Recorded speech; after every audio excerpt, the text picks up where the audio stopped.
इस वीडियो में हम उन 6 सबसे बड़ी गलतियों के बारे में जानेंगे जो सोराइसिस से पीड़ित लोग अक्सर करते हैं और इन्हें कैसे टाला जा सकता है। हम हाल ही में सोराइसिस के मरीजों के साथ मेरे व्यक्तिगत अनुभवों की समीक्षा करेंगे और जानेंगे कि उनकी स्थिति को सही तरीके से कैसे संभालना चाहिए। यह जानकारी आपके लिए उपयोगी होगी, तो अंत तक जुड़े रहें। नमस्ते, मैं डॉक्टर चानू दसारी हूँ, एक सर्जन जो आंत माइक्रोबायोम की सूजन ठीक करते हैं। मेरी माइंड इम्यूनिटी मेथड ने हजारों मरीजों को ऑटो इम्यून और पाचन समस्याओं से उबरने में मदद की है। हम जटिल स्थितियों को बिना दवा के ठीक कर सकते हैं। इसमें ऑटो इम्यून सूजन और पाचन संबंधी गड़बड़ी भी शामिल है। और अगर आप देखना चाहते हैं कि हम यह कैसे करते हैं और हमारे असली सफलता की कहानियां जानना चाहते हैं, तो डिस्क्रिप्शन में दिए गए लिंक पर जाएं या mdclinic.com पर विजिट करें और एक डिस्कवरी कॉल के लिए अनुरोध करें। अब यह चर्चा मुख्य रूप से सोराइसिस पर केंद्रित होगी और जैसा कि आप जानते हैं, वर्षों से मेरे पास कई ऐसे लोग आए हैं जिन्होंने बिना दवा के अपने लक्षणों को पलट दिया और सूजन पर काबू पाया। लेकिन इन लोगों को खास क्या बनाता है? क्योंकि अक्सर जब आप डॉक्टर के पास जाते हैं तो आप सुनते हैं कि सोराइसिस का इलाज नहीं हो सकता। असल में वे आपको बस कुछ टेस्ट और कुछ दवाइयां या क्रीम दे सकते हैं, और बस इतना ही। मैं आपको अपनी खुद की ऑटो इम्यून बीमारी के अनुभव से बता सकता हूं कि मुझे भी यही बातें बताई गई थीं और वे बिल्कुल भी सच नहीं थीं। तो इस वीडियो में मैं उन सबसे बड़ी गलतियों पर ध्यान केंद्रित करना चाहता हूं जो लोग सोराइसिस के लिए गलत सलाह सुनकर करते हैं, और उम्मीद है कि आपको यह समझाने की कोशिश करूंगा कि सोराइसिस से असाधारण रूप से कैसे ठीक हो सकते हैं और इसे हमेशा के लिए कैसे पलट सकते हैं। ठीक है, तो चलिए शुरू करते हैं। सोराइसिस का इलाज करते समय किन 6 सबसे बड़ी गलतियों से बचना चाहिए? पहला, मल त्याग को नजरअंदाज करना। जैसा कि आप जानते होंगे, इम्यून सिस्टम का 70% से 80% हिस्सा आंत में होता है। इसे म्यूकोसा एसोसिएटेड लिम्फेटिक टिश्यू या संक्षेप में माल्ट कहा जाता है, और यह लगभग पूरे पाचन तंत्र को ढकता है। प्लीहा और जिगर में अतिरिक्त इम्यून टिश्यू, मुंह व ऊपरी श्वसन मार्ग महत्वपूर्ण योगदान देते हैं।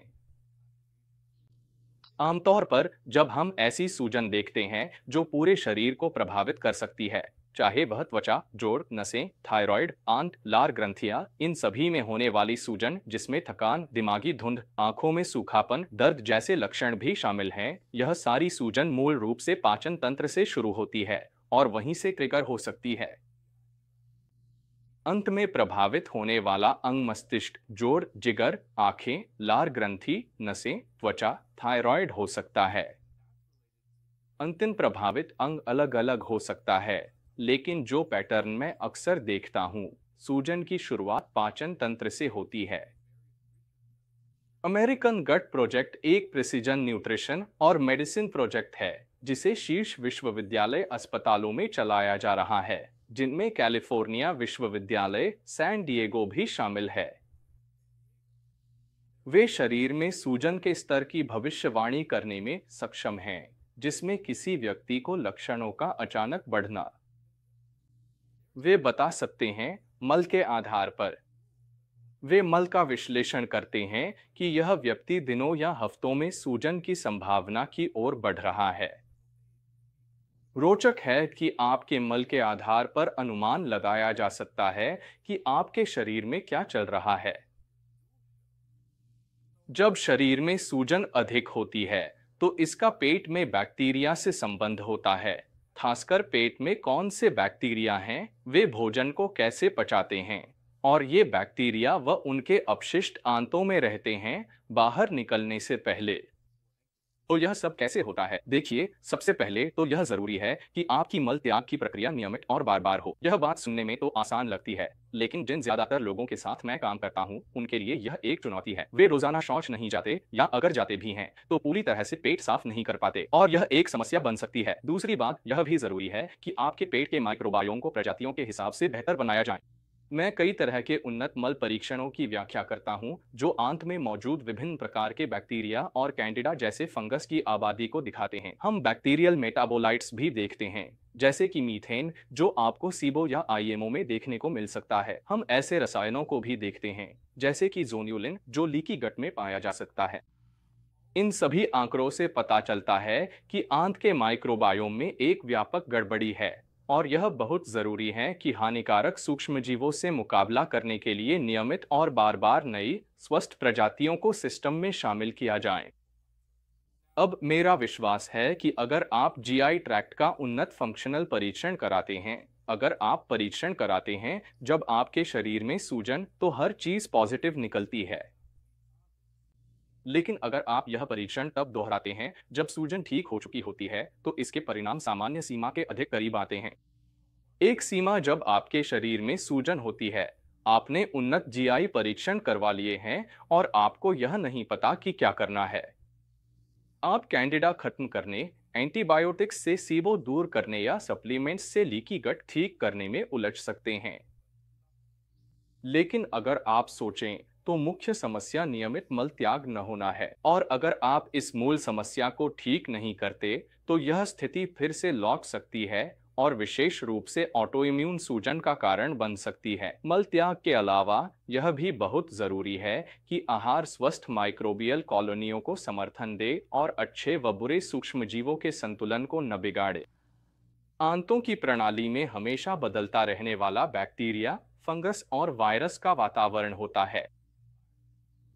इनमें से कुछ बैक्टीरिया मीथेन बनाते हैं, जैसा कि आईएमओ सीबो के मामले में होता है। बैक्टीरिया का यह विशेष उपप्रकार आर्की बैक्टीरिया कहलाता है। इनमें से कुछ बैक्टीरिया एंटीबायोटिक्स के प्रति भी प्रतिक्रिया करते हैं, जबकि कुछ नहीं करते।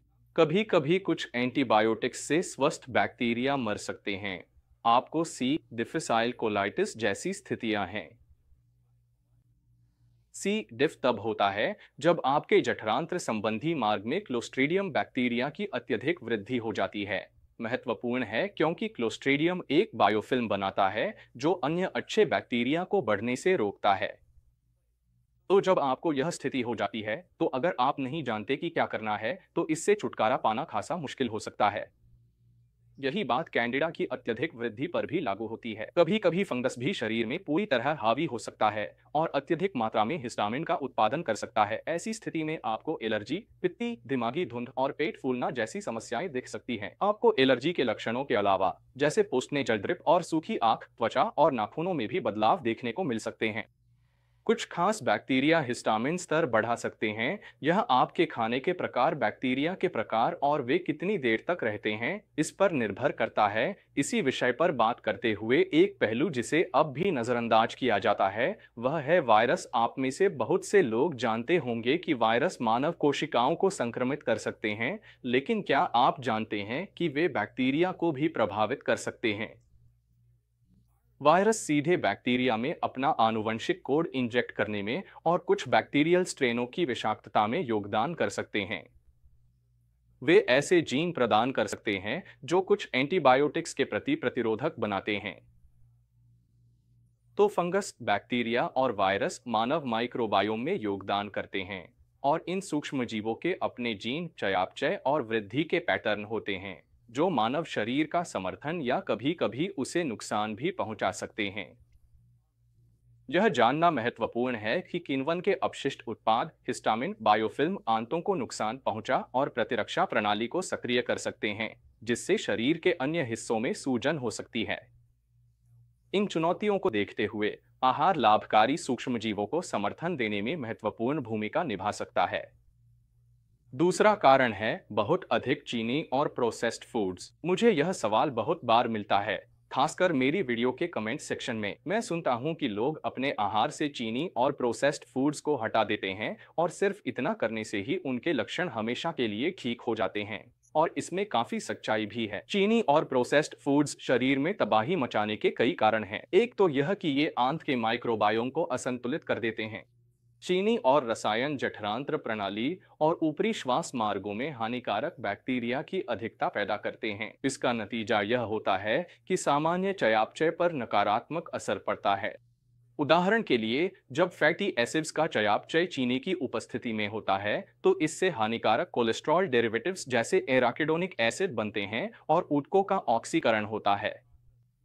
चीनी और प्रोसेस्ड फूड्स प्रतिक्रियाशील ऑक्सीजन प्रजातियों की उपस्थिति बढ़ाते हैं और fatty acid synthase, hormone sensitive lipase और पेरोक्सिसोम प्रोलिफेरेटर एक्टिवेटिंग रिसेप्टर गामा जैसे एंजाइम्स को सक्रिय करते हैं, जिन्हें प्रोसेस्ड फूड्स के सेवन से असंतुलित किया जा सकता है। इसके अलावा, जैसा कि मैंने पहले कहा था, शरीर में शुगर के कारण बैक्टीरिया और फंगस की अत्यधिक वृद्धि हिस्टामिन उत्पादन का एक बड़ा कारण है। अत्यधिक शुगर का सेवन प्रो इन्फ्लेमेटरी पाथवे जैसे एनएफ कप्पा बीटा को भी सक्रिय कर सकता है, जिससे और भी अधिक सूजनकारी साइटोकाइंस का रिलीज ट्रिगर होता है। आपको मेरी अन्य व्याख्यानों से यह भी याद होगा कि कुछ रासायनिक एडिटिव्स के सेवन पर शरीर प्रतिक्रियाशील ऑक्सीजन प्रजातियां उत्पन्न कर सकता है, जो लिपिड्स, प्रोटीन और डीएनए जैसी कोशिकीय संरचनाओं को नुकसान पहुंचाती हैं। प्रभावित बायोकेमिकल पाथवे में प्रोक्सीडेंट एंजाइम्स जैसे नैडफ ऑक्सीडेज और ज़ैंथीन ऑक्सीडेज का सक्रिय होना और शरीर में स्वाभाविक रूप से सुरक्षा देने वाले एंटीऑक्सीडेंट्स जैसे सुपरऑक्साइड डिसम्यूटेज, कैटालेज और ग्लूटाथायोन पेरोक्सीडेज का अवरोधन भी शामिल है। अत्यधिक शुगर और प्रोसेस्ड फूड्स ऊतकों को नुकसान पहुंचा सकते हैं, प्राकृतिक मरम्मत तंत्र को गंभीर रूप से सीमित कर सकते हैं। अब आप शायद सोच रहे होंगे, ऐसा सभी के साथ क्यों नहीं होता? कुछ लोग कार्ब्स, शुगर, प्रोसेस्ड फूड्स खाते हैं, उन्हें कोई समस्या नहीं होती। जवाब है, उनके शरीर में सूजन नहीं होती।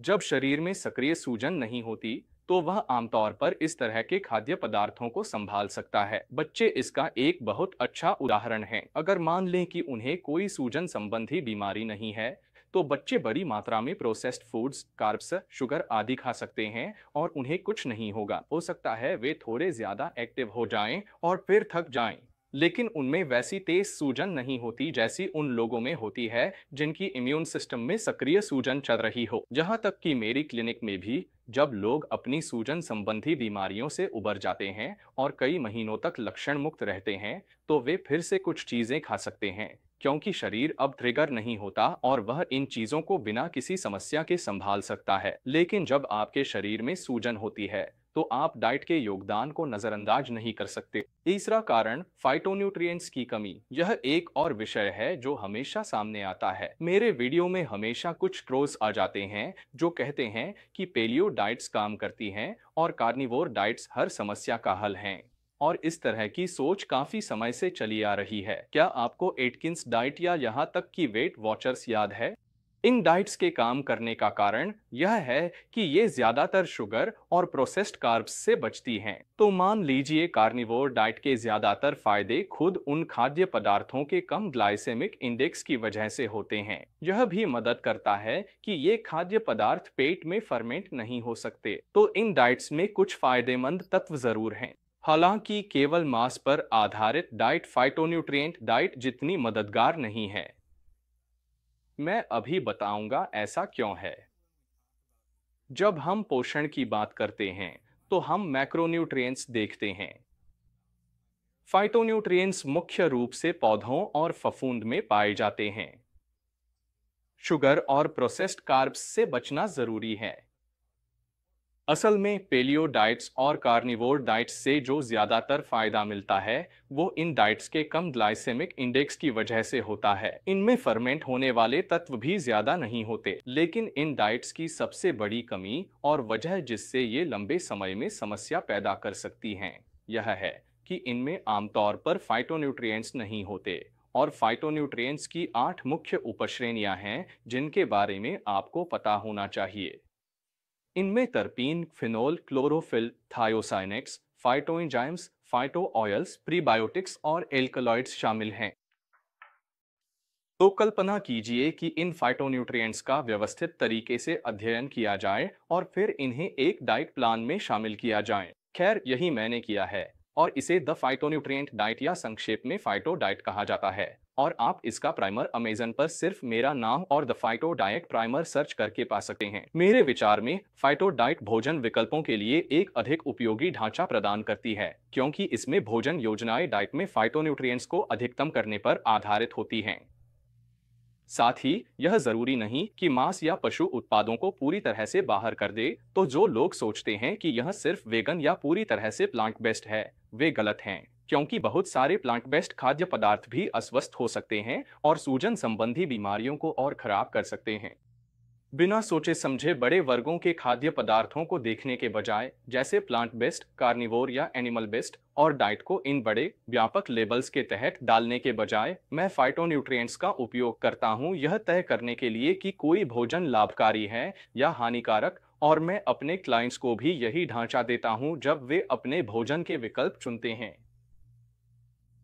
इन डाइट्स के हिस्सों को हर व्यक्ति के लिए अनुकूलित करना बहुत बहुत जरूरी है, ताकि सबसे अच्छे परिणाम मिल सके।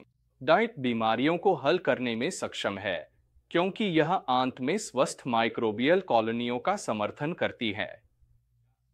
आपने जो स्लाइड्स देखी, स्टैनफोर्ड यूनिवर्सिटी में फाइटोन्यूट्रिशन पर एक टॉक से थी। यह एक ऐसा क्षेत्र है जिसे ध्यान मीडिया कवरेज मिल रहा है। फाइटो डाइट के बारे में सवाल पूछे जाते हैं। नंबर 4, तनाव और आघात की अनदेखी करना। कनाडाई चिकित्सक गैबर माटे ने प्रसिद्ध रूप से कहा है कि तनाव और आघात ऑटोइम्यून सूजन और पाचन संबंधी गड़बड़ी की जड़ हैं।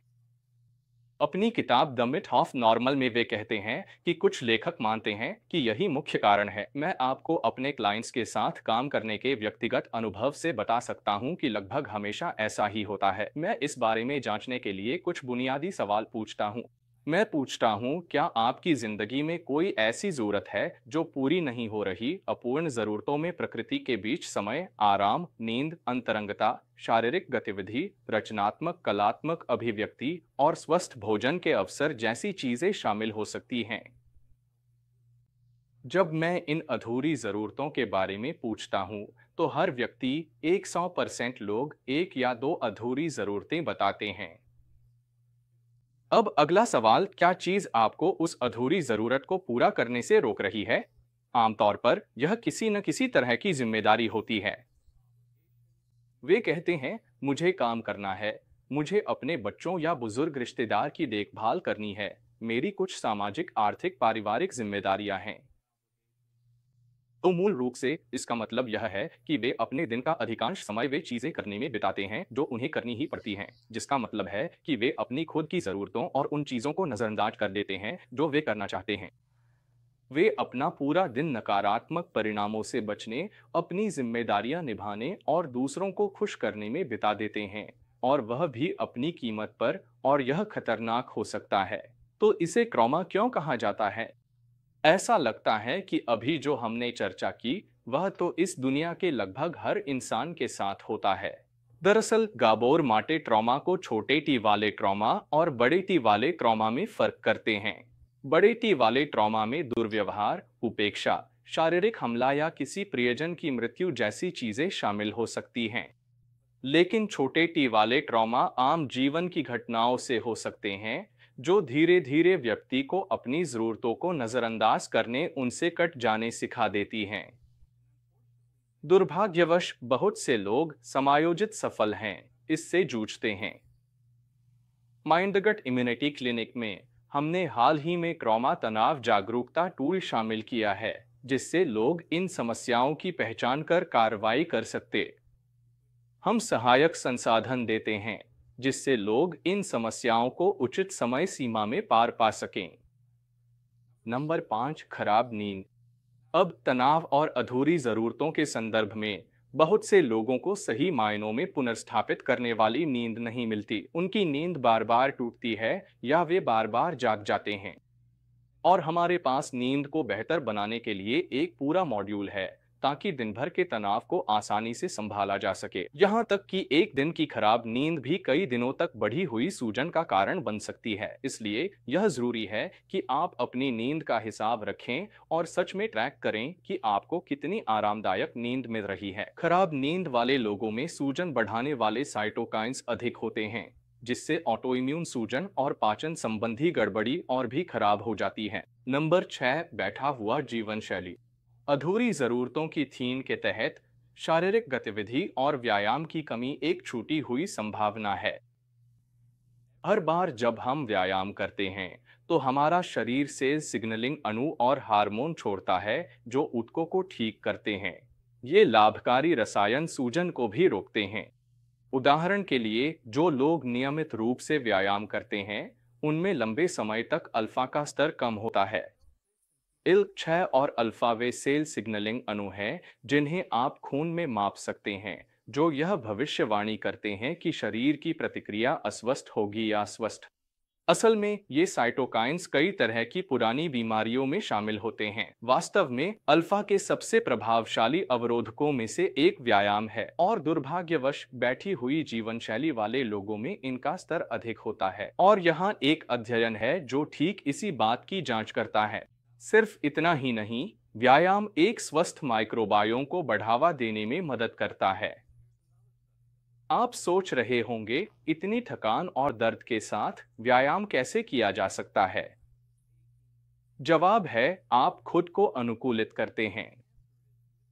आप अपनी क्षमताओं के अनुसार एक व्यक्तिगत प्रशिक्षण योजना बनाते हैं। कभी कभी यह क्षमताओं की पहचान करना और ऐसे व्यायामों व गतियों को बढ़ाना जो जोड़ों या नसों पर ज्यादा दबाव न डालें। कभी कभी यह धीमे, सोच समझकर किए गए वर्कआउट मांसपेशियों की टोन बढ़ाई। जब हम क्लिनिक में लोगों को सीमाओं के साथ देखते हैं, तो हम उन सीमाओं के अनुसार काम करते सफलता हासिल की। Mind the gut immunity clinic psoriasis के मूल कारणों को उलटने में विश्वास करते हैं। स्थायी परिणाम। हम दवाओं के बिना सूजन के समाधान ढूंढते हैं और कोचिंग तथा विशेषज्ञ चिकित्सा समीक्षा की मदद से हम सुधार की दिशा में वास्तविक प्रयास कर सकते हैं और विशेष रूप से आहार, पाचन, नींद, तनाव और व्यायाम को बेहतर बना सकते हैं। ये वे मुख्य क्षेत्र हैं जो सोरायसिस में योगदान करते हैं और इसे और भी खराब बनाते हैं। अब अगर आपको यह वीडियो उपयोगी लगा हो तो लाइक और शेयर करना न भूलें। साथ ही अगर आपके जानने वाले किसी को सोरायसिस है और यह जानकारी उनके लिए उपयोगी हो सकती है तो उन्हें जरूर बताएं। मैं सोरायसिस और इसे दवाओं के बिना प्राकृतिक रूप से कैसे ठीक किया जा सकता है, इस बारे में बहुत सारी जानकारी साझा करता हूँ। तो और भी जानकारी के लिए माइंड गट इम्यूनिटी क्लिनिक के लाइक और सब्सक्राइब बटन को दबाएं। अगली बार तक मैं हूँ डॉक्टर दासी।